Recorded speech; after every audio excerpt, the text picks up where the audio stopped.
জানেন যে স্বাধীনতার পর জাপান 1972 সালের 1 জুলাই তাদের এমবেসি বাংলাদেশে স্থাপন করে এবং সেই থেকেই তারা আমাদের সাথে কাজ করে যাচ্ছেন।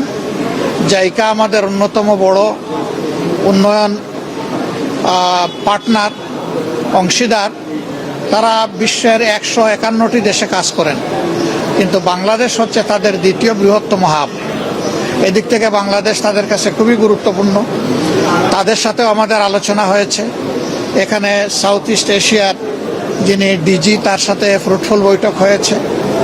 প্রত্যেকটি বৈঠকই 1 ঘন্টার কম, কোনোটাই স্থায়ী ছিল না। দীর্ঘ সময় ধরে অনেক বিষয়ে আমরা আলাপ আলোচনা করেছি।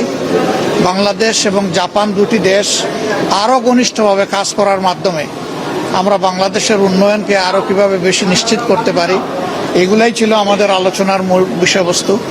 সেই সাথে আমাদের education exchange programme, skill development programme, বিভিন্ন খাতে তাদের বিনিয়োগ এবং বিদ্যমান যে সমস্ত প্রকল্প আছে সেগুলা সঠিক সময়ে যাতে মানসম্মতভাবে শেষ হয়।